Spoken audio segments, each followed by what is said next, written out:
Assalamualaikum warahmatullahi wabarakatuh. Perkenalkan, kami dari salah satu kelompok di mata kuliah Mikro B dan juga nama-namanya tercantum pada kolom pesan tersebut.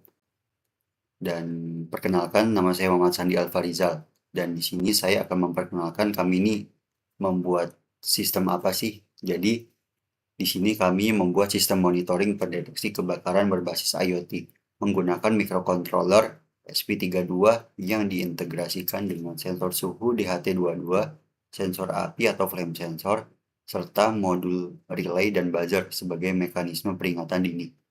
Melalui sistem ini, parameter lingkungan dipantau secara real-time untuk mendeteksi anomali suhu maupun keberadaan percikan api, sehingga tindakan preventif dapat segera dilakukan secara otomatis guna meminimalisir risiko kerugian material dan korban jiwa. Jadi, untuk implementasinya di sini kami menggunakan Walkui dan juga kami memonitoringkan lewat Telegram. Serta implementasi ini tidak hanya berfokus pada efisiensi perangkat keras, tetapi juga mengeksplorasi konektivitas nirkabel SP32 dalam memfasilitasi sistem keamanan cerdas yang responsif.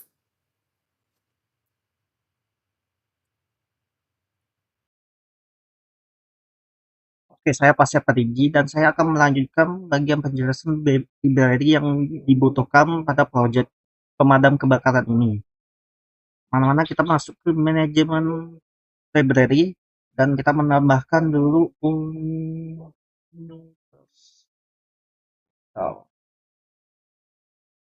Telegram. Cerita Telegram bot ini berfungsi untuk library Arduino yang untuk menghubungkan inersi 36 ini ke Telegram bot saya untuk menghubungkan lah. Lanjut ke library kedua yaitu Arduino JSON. Nah, library yang ini sekolah Arduino JSON ini berfungsi untuk menghubungkan hmm, format data JSON. Itu dimana di format data JSON ini formatnya sering dipakai untuk IP, IP internet. Nah, jadi di sini Arduino JSON ini berfungsi sebagai penghubung ke bagian ke IP Telegramnya nanti akan dikirim. Lanjut ke library kedua, ketiga, yaitu DHT sensor, sensor library for DHT DHT sensor library for inerti X ini berfungsi sebagai library sensor yang dimana di sini kami menggunakan DHT22 nah, untuk mendeteksi sensor suhu atau kelembapan udara. Oke, lanjut. Setelah menginput pribadi, selanjutnya kita masuk ke Telegram. Oke, pertama kita cari dulu Godfather. Nah, Godfather ini. Oke, pertama-tama kita membuat dulu new botnya dengan di sini kita klik slash new bot. Di sini kita masukkan nama nama bot kita. Di sini saya ingin memasukkan ABC bot. Oke, lanjut ke nama username-nya. Di sini saya menggunakan nama saya saja. BAS bot. Oke, oke di sini sudah down. Di sini ada user IP token akses HTTP IP. Di sini kita salin saja dulu sebentar. Nah, ini salinan ini kita masukkan ke di bagian sini yaitu di cost cache bot token. Nah, di sini kita masukkan. Copy saja. Oke, lanjut. Di sini kita lanjut ke bot yang kita sudah buat tadi. Nah, ini sudah ini. bentar dulu ya. Pertama-tama kita ke ID bot dulu sebentar. ID bot. Oke, di sini kita masukkan slash get ID. Nah, ID ini kita copy sebentar. Lanjut kita kembali lagi ke config tadi dan kita masukkan di arrow chat ID. Oke, sudah tersalin. Lanjut kita ke bot pada lagi. Nah, langsung kita masuk ke ini. Pertama-tama kita mulai dulu di bagian sini, di project.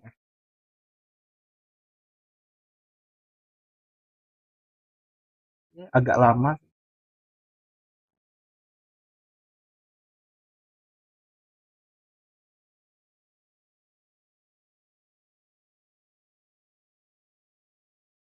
Nah, sudah bisa terhubung ini project kopi pemadam kebakarannya. Nah, sudah bisa terhubung, maka kita ke Telegram.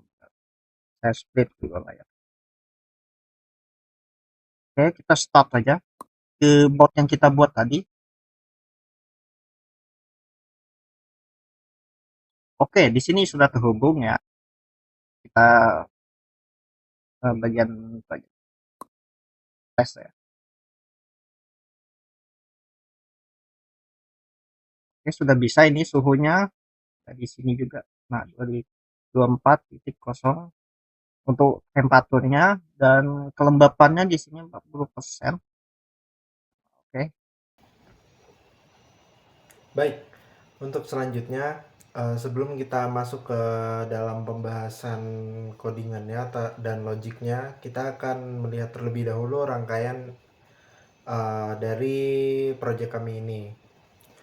Jadi ada beberapa alat yang kami gunakan, yaitu seperti LDR yang di bawah sini itu kami gunakan untuk mendeteksi cahaya. Jadi anggapannya jika saat terjadi kebakaran tentu asap pekat dan cahaya tidak bisa masuk. Nah, dari sini fungsinya si pendeteksi LDR ini atau pendeteksi cahaya ini. Lalu selanjutnya kami ada juga menggunakan buzzer seperti pada umumnya. Jika terjadi kebakaran tentunya ada seperti peringatan lah, yaitu menggunakan buzzer ini yang akan mengeluarkan suara di saat-saat atau kondisi tertentu. Lalu selanjutnya ada DHT22 di sini untuk tentunya untuk mengetahui suhu ruangan pada saat itu dan bisa juga kelembapannya. Lalu selanjutnya ada LED, ini kami gunakan ya hanya untuk sebagai ya peringatan lah. Dan selanjutnya di sini ada relay. Relay di sini sebenarnya fungsinya lebih ke untuk mengatur dari air. Jadi anggapannya seperti relay ini yang kerannya lah untuk mengatur apakah airnya dikeluarkan atau tidak. Seperti itu. Dan tentunya kita menggunakan ESP32 sebagai yang untuk mengatur logiknya dan mengatur dari workflow dari internetnya. Lalu di sini juga ada untuk DHT-nya kami menggunakan di pin 4, LDR-nya menggunakan di pin 34, lalu relay-nya ada di pin 18, LED-nya ada di pin 2, dan buzzer ada di pin 19. Kurang lebihnya seperti itu untuk bagian perakitannya. Kita akan lanjut ke bagian codingannya atau logiknya. Nama saya Ahmad Haki. Saya akan menjelaskan codingan yang ada pada project SP32 kita, pemadam kebakaran. Dan kita mengerjakannya ada di Wokui. Nah, di sini langsung aja kita install dulu library-nya. Ada library WiFi supaya ya sih kita bisa nyambung ke WiFi. Dan kemudian ada library Telegram buat nyambung ke Telegram, dan juga ada library DHT. Ini adalah library sensor DHT agar sensor DHT bisa membaca. Oke. Kemudian ini adalah konfigurasi WiFi karena kita pakai Walkway, jadi SSID-nya Walkway guys, dan passwordnya dikosongkan aja. Nah di sini ada bot token agar SP-nya bisa dikontrol melalui bot Telegram, dan botnya tuh biasanya dibuat di Telegram, bot Viber yang ada di Telegram. Nah kemudian ada ini chat ID. Ini adalah ID siapa saja yang bisa akses botnya, yang diizinkan untuk mengakses botnya ya. Kemudian di sini ada ini digunakan buat mengakses untuk membuat koneksi HTTPS.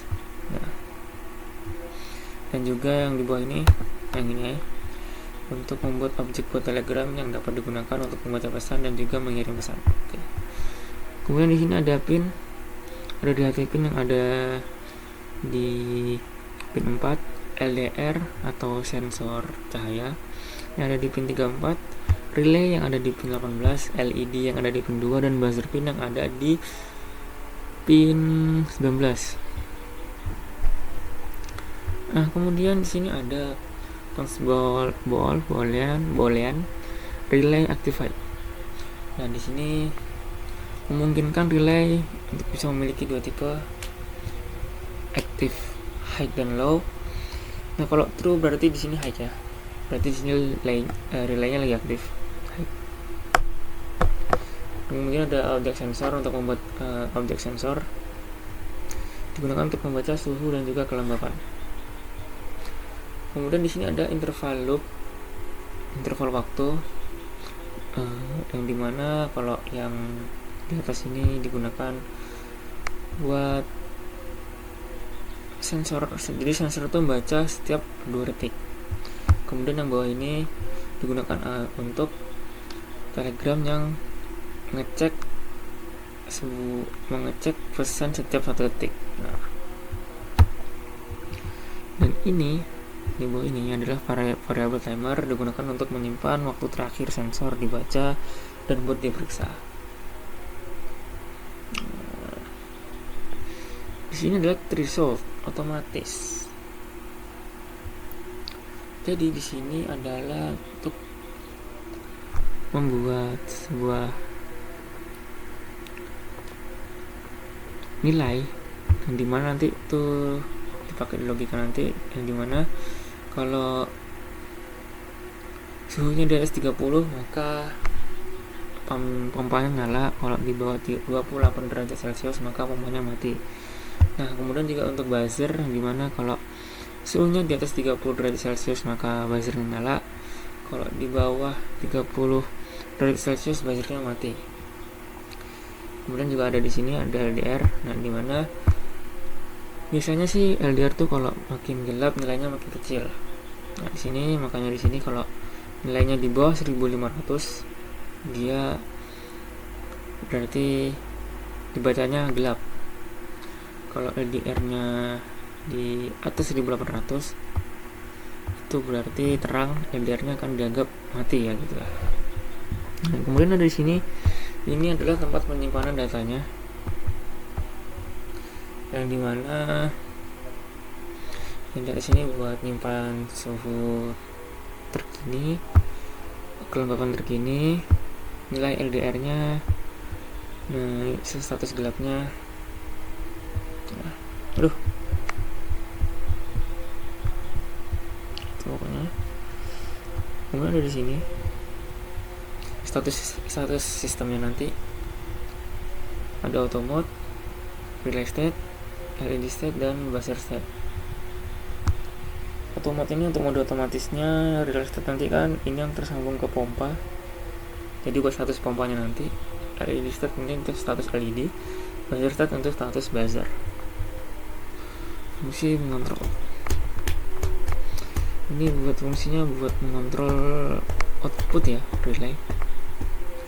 Jadi kalau nyala, kalau true berarti nyala, kalau false berarti mati. Di sini untuk LED untuk mengontrol indikator LED, di sini untuk yang ini untuk buzzer. Yang ini untuk mengatur semuanya yang kita tadi, yang set buzzer, set LED, set relay. Nah, itu dimasukkan ke sini untuk menerapkan semua status output sekaligus. Nah, kemudian di sini ada fungsi koneksi buat WiFi. Nah, di sini menghubungkan WiFi. Kalau misalnya WiFi dan SSID-nya itu benar, maka nanti IP akan muncul. Nah, ini kan. Kemudian di sini kita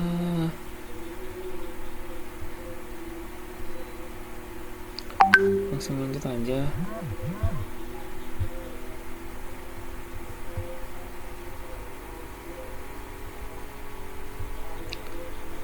Di sini biasanya dibuat untuk ini, untuk fungsi format data yang ini ya, format data. Kalau true itu on, kalau false itu off. Ini mode auto, nanti di sini buat ngubah mode auto atau mode manual. Kalau true berarti auto, kalau false berarti manual. Ini buat menentukan gelap terang. Kalau true terang, kalau false gelap. Kebalik, kalau true gelap, kalau false terang. Nah, di sini digunakan untuk mengubah semua float itu menjadi string. Nah, itu gunanya apa? Untuk diubah jadi string. Diubah jadi string itu biar nanti bisa dikirimkan ke botnya ya. Jadi untuk mengubah angka desimal ke float itu menjadi string nanti dengan jumlah angka tertentu, dengan jumlah angka tertentu di belakang koma, supaya nanti ditampilkannya ke telegramnya itu jadinya mudah gitu. Jadi bagus, misalnya kayak format floatnya 25,678. Nah, nanti itu bakal dibulatkan jadi 25,7 gitu, biar enak lihatnya. Oke. Kemudian di sini ada latest data. Di sini digunakan untuk melihat ini status yang status sensor dan juga aktuatornya nanti di sini. Dan ini helps message, ini untuk menampilkan sebuah sintaks untuk mengatur dan melihat datanya yang ada di Telegram. Ini untuk membaca sensor.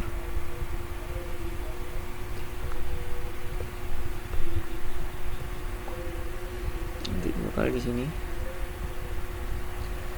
Nah, ini Photon Autologic. Ini buat ini ya.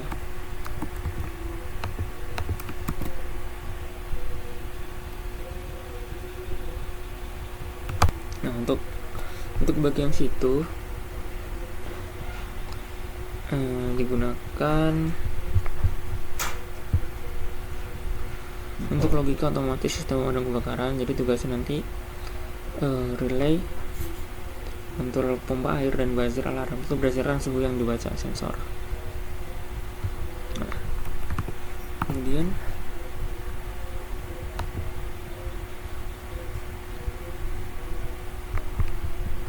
sini aja.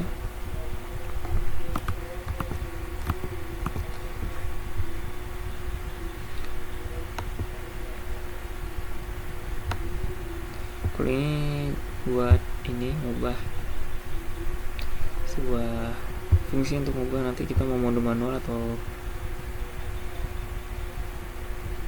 ini sih untuk mode manual ya.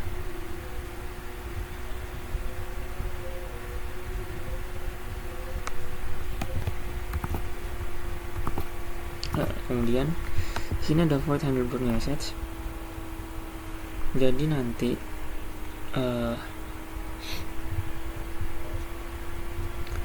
ini dimana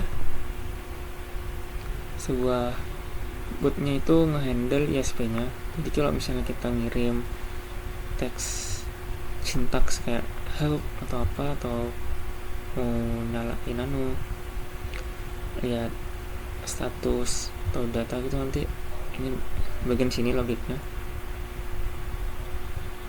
Ini ada misalnya ini sini letak logiknya. Kalau mau nyalakan ini LED on, berarti nyalakan LED.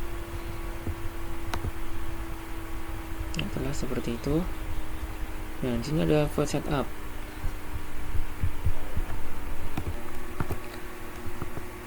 Kemudian untuk yang ini void setup.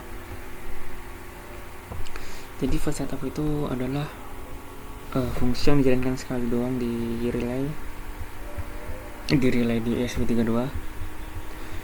Jadi di sini kita bikin 115.200 ini standarnya segini ya, biasanya dipakai. Di sini untuk pin modenya, untuk inisialisasinya sini. Gunakan untuk mempersiapkan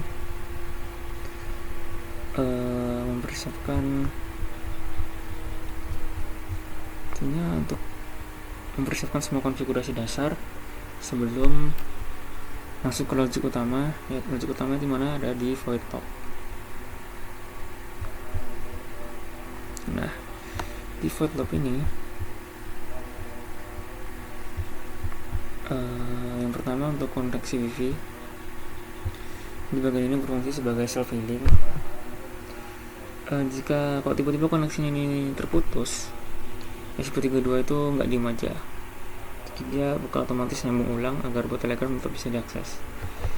Kemudian ini yang segmen long ini adalah segmen long no. Ini adalah jam internal. Jadi ESP32 ini menghitung waktu sejak saat alatnya dinyalakan. Dapat waktu saat ini untuk dibandingkan dengan jadwal tugas berikutnya. Kemudian tugas pertamanya ada di sini. Jadi logikanya di sini jika sekarang ya, apakah sudah lewat dari 2 detik sejak terakhir kali sensor itu dibaca? Jika iya,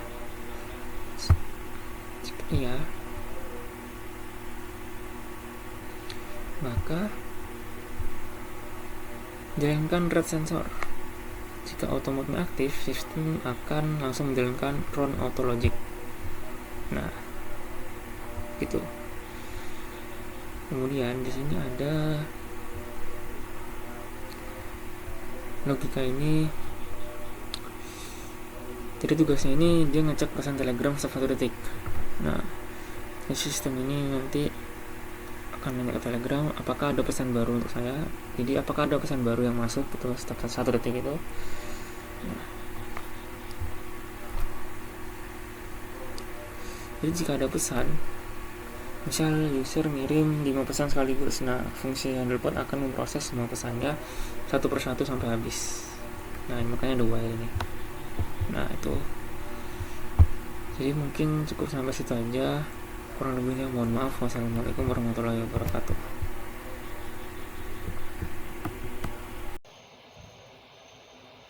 Baik, selanjutnya kita akan masuk ke sesi demonstrasi.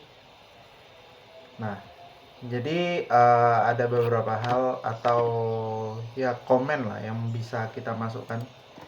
Kita dapat mengetahuinya dengan dengan memasukkan komen /start.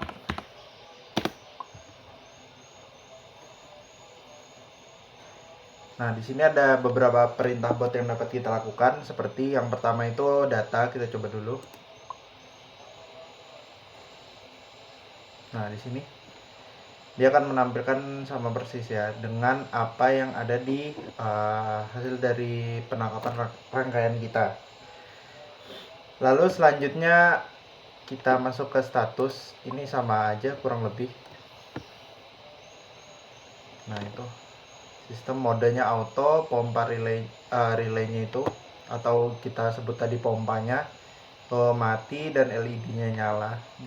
Dan setelah itu buzzernya masih mati. Nah, kita di sini juga bisa mengaktifkan status mode otomatisnya atau mode otomatisnya. Kalau misalnya kita aktifkan di sini, dia akan sesuai namanya, dia akan full otomatis.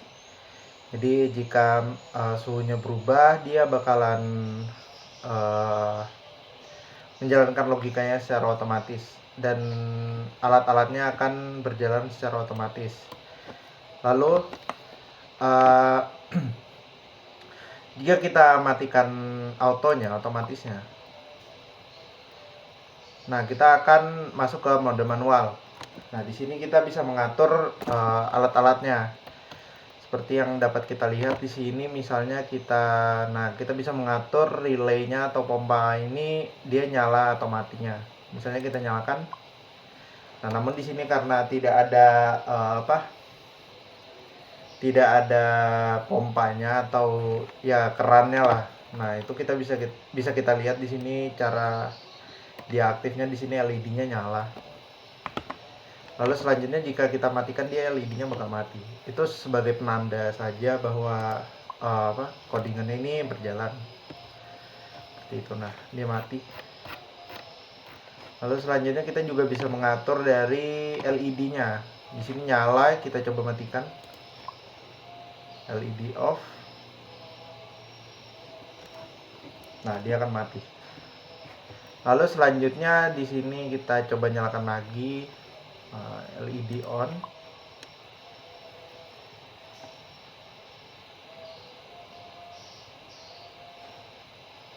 Nah dia akan nyala.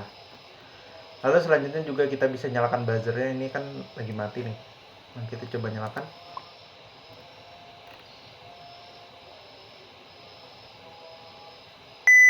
Nah dia akan nyala seperti itu. Lalu selanjutnya kita matikan air dulu.